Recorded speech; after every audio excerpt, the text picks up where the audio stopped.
get ready to take on what was waiting for him on the field. Now, he did an excellent job uh, in the regarding the situation, and the way it was, and they won games. But I don't think if Dwayne comes out there and he wins them, 6 or 7 games, Washington fans are going to be ecstatic. I just think if Dwayne Haskins can come out there and get you 10 wins, that's different. But I don't know if anyone is really wanting to put their name to something like that. So why not? Let him sit and then come out next year, and he'll be ready to go. So that's just my opinion. But I appreciate and I respect your opinion, Mr. Hopper. So the Houston Rockets are in the news about trade rumors again. Everyone, like I said, they were talking about everyone was pretty much up for trade except for James Harden. But now it looks like, they kind of drawing back on that. The CP3 thing, you can talk, he can be upset, he can whatever and all that stuff. But at the end of the day, I don't know if there's anyone that wants to take on Chris Paul's contract. So to me, he's untradeable as well, regardless. But there is rumors about that the Rockets are trying to get Jimmy Butler. They are trying to clear some cap space so they can do a sign and trade with the Philadelphia 76ers to get Jimmy Butler. And 3 guys that are on the chopping block, if you will, to be traded is Capella, PJ Tucker, and Eric Gordon. So Clint Capella, to be exact. And getting rid of any of these guys for Jimmy Butler, is that really going to put them over the hump? Is that really going to give them an added advantage or whatever you may be looking for from the Houston Rockets? Honestly, I have no idea. I'm completely lost when it comes to the Houston Rockets these days. I thought I had everything figured out. I thought I knew, what they were, but I don't. It is something that is perplexing. It looks like everything is in place, but somehow, some way, once when the actual game happens, things happen. Do I think Jimmy Butler would be a great addition or excellent addition to this team? Of course, yes.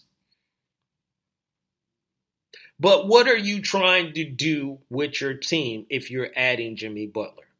Because Eric Gordon, he is your three-point threat, probably, if not your best three-point shooter, one of your best three-point shooters.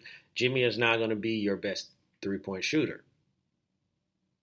PJ Tucker, I get it.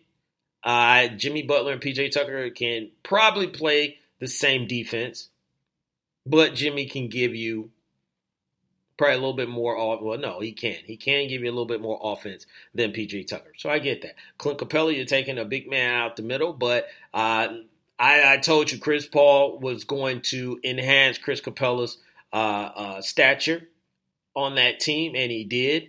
But Chris Capella hasn't, developed maybe in the way that the Houston Rockets want. So I can see any of these 3 guys going. If you are trying to trade any of the guys, I'm going to probably say Capella first, Tucker second. I really wouldn't touch Gordon if you don't have to. I would rather keep Gordon on the team. But adding Jimmy Butler, it enhances the team. Will it put them over the hump? I'm not willing to say that. That's all I'm going to say about that. So, ladies and gentlemen, you listen to the Wait a Minute show with your man, Jelena JB Bodie, and we are getting into interviews now. And Andre Iguodala, who was just on the Breakfast Club recently, and he was talking about a book that he had wrote, his first book, and in the release of the book. But in that, he talked about a lot of other things, a lot of other topics. Some of it, his mama can fight. That was the one thing that I took from it. It was like he said it like 3 times that his mama can fight. So don't mess with Mama Iguodala, because if you do, then you may not make it out, alive. But some of the other stuff that he was talking about, he talked about Mark Jackson and how he felt, and I appreciate how openly he talked about these topics. He pretty much didn't dodge around the questions. He answered them to the best of his ability. And he gave insight on a lot of things. But he talked about Mark Jackson and how he felt that Mark Jackson is being blackballed by the NBA. I think a lot of people knew that. And I would have assumed that everyone knew that because you don't put a team like Golden State together and give Steve Kerr all the credit. We know this had really nothing to do about basketball, a little bit, but this was about Mark Jackson not agreeing with management on things. And Andre Iguodala talked about that, and could it be a compromise? Maybe. I hope so. But I am getting great commentation from Mark Jackson on these games, but he should be somewhere coaching. There's a lot of coaching vacancies that he could have took over and could have helped a team. The Lakers is one of them. He could have took over the Lakers. He could have took over the Cavs. I don't know if he would have wanted the Cavs, job. He could have went back to the New York Knicks. They would have loved him there. But they didn't. Some of the other stuff that he spoke about, just the gave you a little insight to life as an NBA player. He talked about the injuries and how he had a fractured leg, but they were talking about it being a bone bruise. And I know a lot of people are going to get into, did you get misdiagnosis? This is that. That's why KD did it. They're going to start, probably going all those other routes, on it. But he did give the whole thing about how your teammates be asking, can you go? Can you go?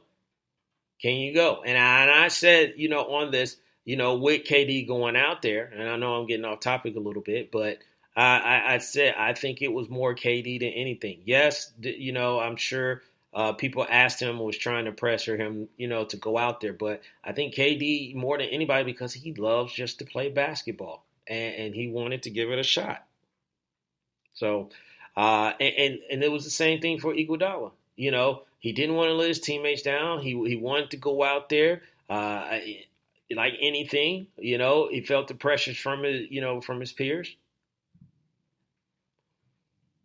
And he played hurt. And he was just talking about how a lot of people, I don't know if they question it, but I don't think a lot of people appreciate what professional athletes put their body through. Because a lot of it that happens behind the scenes, you don't get to see. They don't want you to see. They want you to keep quiet about it. And this is not stuff, like the concussion and all that stuff with the NFL and other sports. We're not talking about that. Just like he was just saying, you got an injury. They're calling it a bone bruise, but it's fractured. But they're like, you can still go. So it was a very good, interview. He talked about, him growing up in his life, and he talked about what he's doing now and what he's trying to do in the future. He's got one more year left on his contract. He talked about the Toronto series, and he made good points about it. He was just like, look, we were, multiple men down, and we still almost went to a Game 7. And I mean, he's right about that. He's absolutely right. You know how many teams would have just fell apart?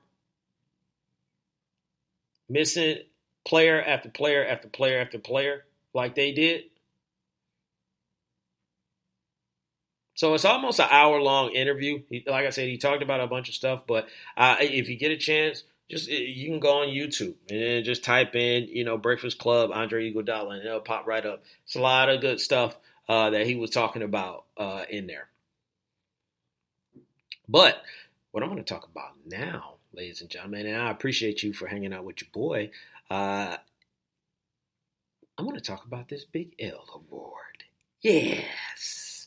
So, the Big L Award, let me tell you what it is about.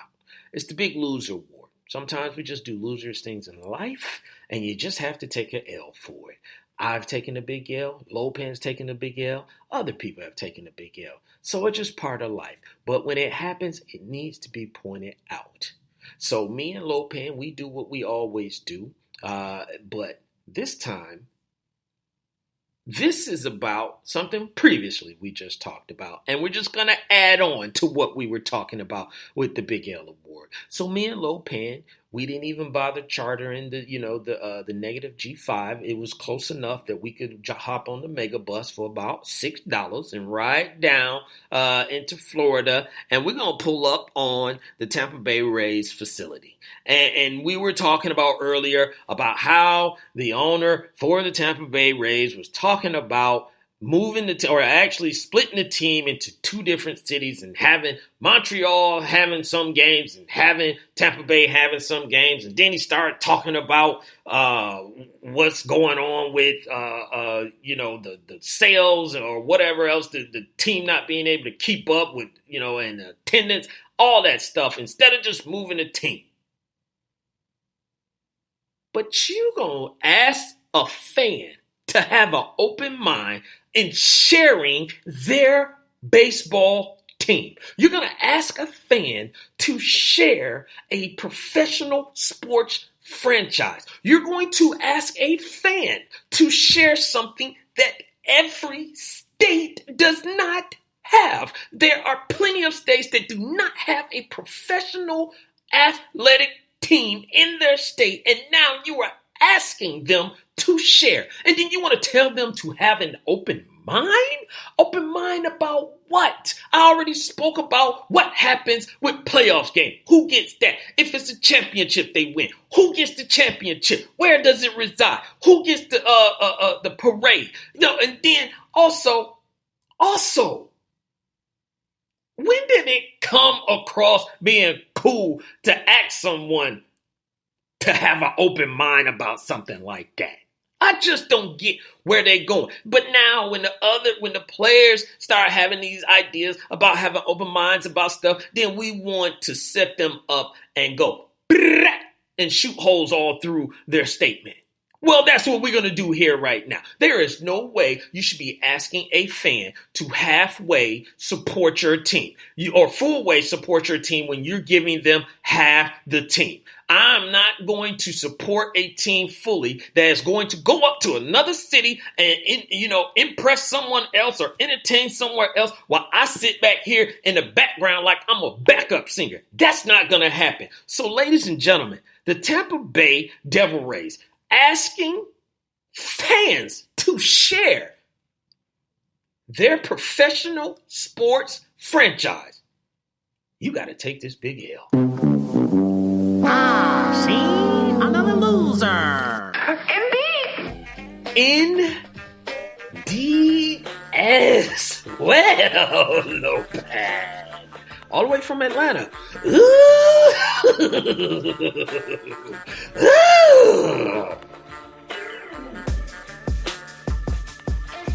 That's right, ladies and gentlemen. It's official.